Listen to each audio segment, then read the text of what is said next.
Hello and welcome to Eco Certification's Hospitality Channel, the channel that helps hospitality establishments in going green. In this video, we take a look at Scopes 1, 2, and 3 of CO2 emissions in the hotel industry. In the world of sustainability, you might have come across the terms Scope 1, Scope 2, and Scope 3 CO2 emissions. But what do they actually mean, especially for hotels? Let's break it down. Scope 1 are direct emissions from owned or controlled sources.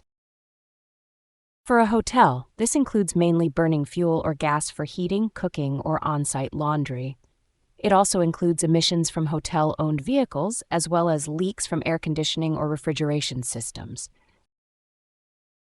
Scope 2 are indirect emissions from the generation of purchased electricity, steam, heating, and cooling consumed by the reporting company.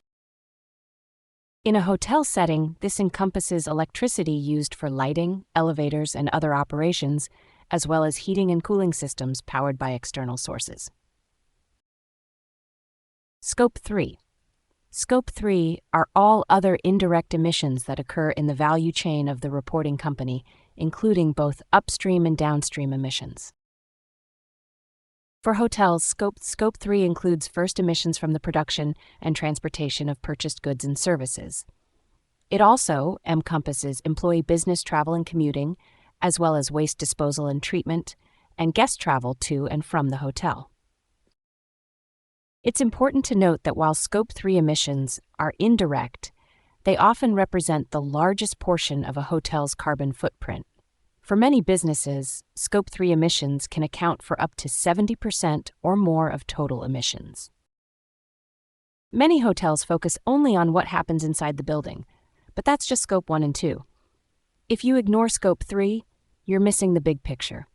And today, clients, investors, and regulators want full transparency. Imagine two hotels side by side. One measures only its energy bills, the other measures its entire value chain, from the farm to the guest's plate. Which one do you think a corporate client or a climate-conscious traveler will prefer? As it is difficult to assess it, you don't need to control 100% of Scope 3 to act on it, but you do need to understand it. Here's how to start.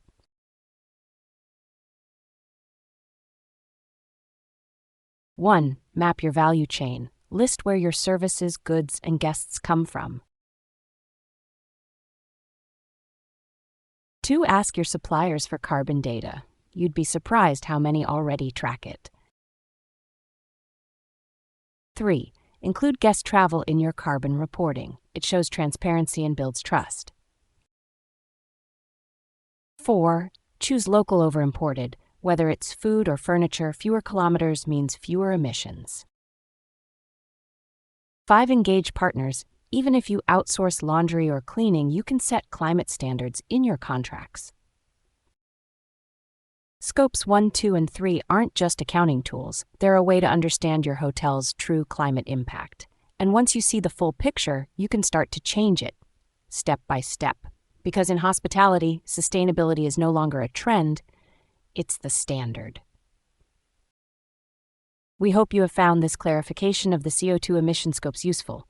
If you would like to know more, please do not hesitate to contact us. Thanks for looking. If you'd like to support us, please share our content and like our videos. See you soon.